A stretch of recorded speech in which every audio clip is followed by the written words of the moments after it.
Lah, biarin ibu, kenapa ibu? Ada masalah. Kan bisa diomongin baik-baik. Ibu kenapa, Bu?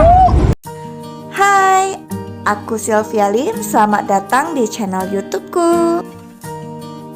Halo guys, jadi hari ini aku membawa berita sedih ya.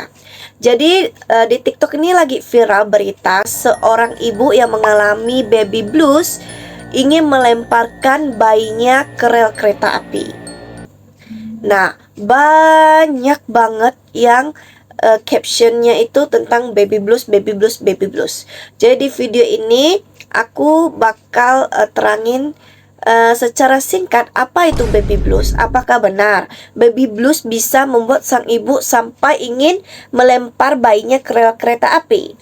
Terus apa benar isi kejadiannya benar seperti caption yang orang buat? Apakah benar si ibu mengalami baby blues dan benar ingin melempar bayinya ke kereta api, ya kan?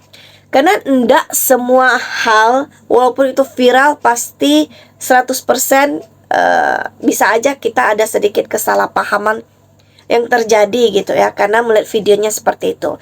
Jadi setelah akhirnya aku cari tahu, aku menemukan sebuah fakta bahwa caption dengan isi kejadiannya ada yang berbeda gitu ya. Jadi tidak sesuai gitu ya. Jadi buat teman-teman yang penasaran, silakan nonton video ini tanpa di skip-skip supaya nggak miss sama informasinya. Oke, kita masuk dulu ke pembahasan tentang baby blues biar kita ngerti dikit-dikit tentang apa itu si baby blues ya. Disclaimer dulu, aku ini bukan seorang dokter, aku orang biasa aja, tapi aku cari dari berbagai sumber, baik itu dari TikTok. TikTok itu sumbernya dari dokter yang aku cari tahu. Terus aku juga cari tahu dari Google gitu ya. Kan Google ada ya web kayak web dari Halodoc, web dari Alodoc gitu ya, dan lain sebagainya. Oke. Dan aku lagi batuk pilek, jadi mohon maaf kalau nanti aku ngomongnya agak nyendat gitu ya, ataupun suara aku yang kurang enak didengar karena lagi serak gitu ya. Jadi baby blues itu apa sih? Baby blues itu adalah perubahan hormon pada seorang ibu setelah persalinan gitu ya. Jadi biasanya ini terjadi sekitar 3-7 hari setelah persalinan dan biasanya bakal bertahan selama 2-3 minggu pada sang ibu gitu ya. Jadi ini adalah tahap awal yang akan terjadi pada seorang ibu.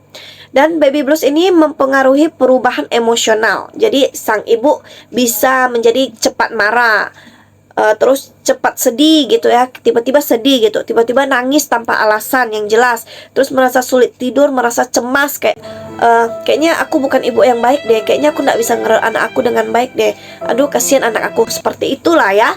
Jadi baby blues ini tahap awal dan tidak mengarah ke arah menyakiti dirinya ataupun menyakiti anaknya. Jadi biasa yang aku nonton itu kan viral tuh, dia captionnya ibu yang mengalami baby blues gitu ya. Jadi sebenarnya ibu ini bukan mengalami baby blues, tapi yang lebih parah gitu ya. Karena baby blues tidak mengarah ke menyakiti siapapun gitu ya, tapi lebih ke perubahan emosinya aja kayak gitu, dan dia kan bisa hilang ya gitu. Sedangkan menurut yang aku nonton di TikTok ya, ini versi dokternya yang ngomong, menurut dia lihat gitu ya, menurut kacamata dia setelah melihat video singkat itu, jika memang seperti itu terjadi, jika memang sang ibu benar-benar ingin melempar bayinya ke rel kereta api, maka sang ibu ini mengalami yang lebih parah, itu namanya psikosis pasca persalinan.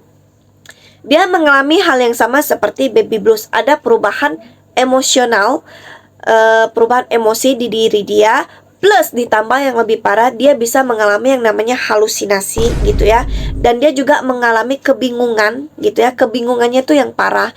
Jadi dia kayak enggak bisa membedakan mana yang real dan mana yang dia lihat secara halusinasi gitu ya.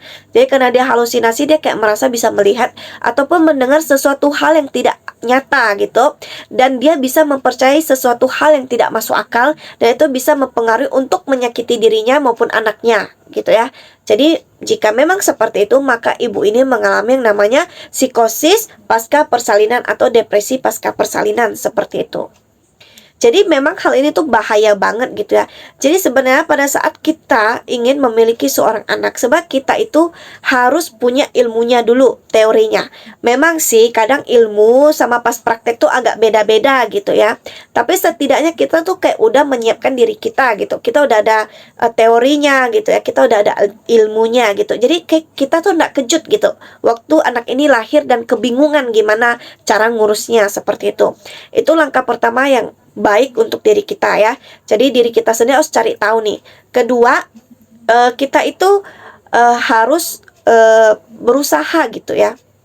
Walaupun ini memang sulit, kita berusaha untuk mencintai anak kita gitu ya.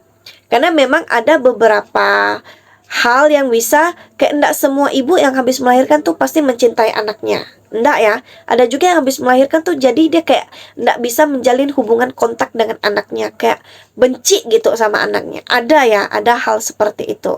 Jadi kita berusaha membangun hubungan itu gitu ya. Kita pikirkan bagaimana begitu senangnya kita waktu kita hamil anak kita di perut kita, gimana senangnya kita waktu kita dengar detak jantungnya pada saat di USG gitu kan. Gimana senangnya pas kita bisa lihat muka anak kita di USG gitu kan, kayak senang banget dan kita menanti-nantikan kelahiran anak kita.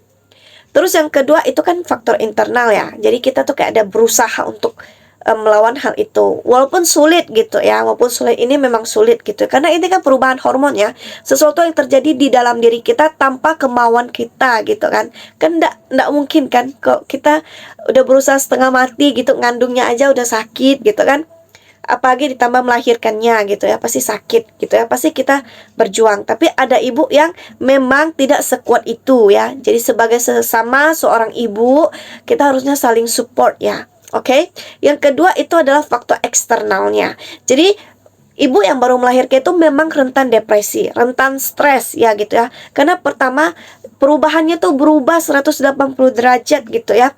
Yang awalnya pada saat hamil dia masih bisa nonton drakor kah, masih bisa jalan-jalan, masih bisa hahaha bareng temannya gitu, masih bisa cantik-cantik, makeup atau belanja, shopping ke mall atau kemanapun yang kayak happy aja gitu. Tapi setelah melahirkan, anaknya lahir, dia jadi harus begadang gitu ya, harus pompa ASI 2 jam sekali, 2 jam sekali harus kasih anaknya minum ASI juga, sakit karena puting luka kah, ataupun karena bentuk badannya yang udah berubah gitu ya, wajahnya yang tidak terawat lagi, rambutnya yang mulai tidak terawat, berminyak kah gitu kah, atau rontok kah. Terus ditambah lagi kalau suaminya tidak support dia gitu kan, terus dia harus ngerjain kerjaan rumah, belum lagi dijulitin sama orang, itu bisa menjadi faktor untuk seorang ibu mengalami yang namanya psikosis pasca persalinan, yang paling bahaya, yang paling parah gitu ya. Nah, kita jangan bilang kayak gini, oh orang zaman dulu kok anaknya banyak, itu biasa aja, nggak ada tuh yang namanya kena baby blues, apalagi psikosis pasca persalinan. Aduh, hai, beda ya ibu ya, kita kan zaman makin canggih, ilmu dokter itu kan makin tambah gitu ya, makin banyak yang dipelajari, makin pinter gitu ya. Kita kan udah pinter ya ibu-ibu ya, kita udah pandai nih pakai smartphone, kita udah bisa nonton YouTube. Yuk kita belajar berempati kepada sesama ibu. Kita kan manusia ya, sesama manusia tuh ya harusnya saling menolong gitu ya, saling menyemangati untuk hal yang baik gitu ya. Jadi kalau kita melihat, jangan disindir ibu-ibu, jangan disindir, kasihan ya. Kita saling semangati, saling menguatkan gitu ya. Kita sesama ibu harus saling menguatkan gitu ya. Kita harus saling sayang, kita sama wanita loh, sesama wanita tuh harus saling mendukung gitu ya. Jangan saling merendahkan gitu, kasihan gitu ya. Nah, kalau udah saling menguatkan, kita bisa jadi bestie gitu ya, kita bisa jadi best friend. Walaupun kita dari kota yang jauh dimanapun, kita bisa jadi teman, kita bisa jadi sahabat gitu ya. Terus kita bakal masuk ke pembahasan tentang apakah benar ibu ini mengalami baby blues dan ingin melempar bayinya ke rel kereta api ya. Tapi sebelum itu, dukung dulu channelnya dengan klik tombol like-nya, lalu klik tombol subscribe-nya, dan nyalain loncengnya, supaya kalau aku ada upload video terbaru, teman-teman bisa langsung dapat notifikasinya dan gak ketinggalan sama video terbaru dari aku. Oke, kita langsung masuk ke inti video ini. Jadi menurut yang aku baca dari Google, jadi ini kan terjadinya pada Minggu malam tanggal 3 September 2023 ya. Jadi pada malam hari, dan ada petugas gitu ya, kayak satpam gitu yang nahan ibunya, dan satu satpam yang gendong anaknya gitu ya. Jadi setelah ditelusuri melalui berita ada di Tribun dan lainnya ya, katanya sebenarnya si ibu ini tidak ingin melemparkan bayinya ke rel kereta api ya, tidak ingin. Tapi dia maunya dia yang bunuh diri gitu ya. Jadi dia loncat ke rel kereta api itu, dan katanya bayinya itu memang mau ditinggalkan di peron gitu ya, tulisannya seperti itu. Keterangannya seperti itu dari ibunya gitu ya. Jadi memang benar, si ibu ini mengalami yang namanya psikosis pasca persalinan. Dia ingin menyakiti dirinya sendiri gitu kan. Terus setelah ditelusuri, belum tahu nih apakah betul keterangannya seperti itu, atau sebenarnya dia pengen ngajak anaknya bunuh diri juga, jadi mati berdua gitu. Dan katanya ini dari faktor ada masalah dalam rumah tangganya gitu ya. Jadi sesuai yang aku jelasin di awal gitu ya, setelah seorang ibu melahirkan, kita itu harus dukung. Jadi seorang ibu harus punya support system dari suaminya, dari keluarganya gitu, dari tetangganya ya. Kita saling mengasihi gitu ya, kita harus saling berempati. Semoga hal ini semakin berkurang dan tidak terjadi lagi ya. Oke, segini aja dulu video dari aku. Semoga video ini membantu teman-teman. Oke, sampai ketemu di video berikutnya. Bye.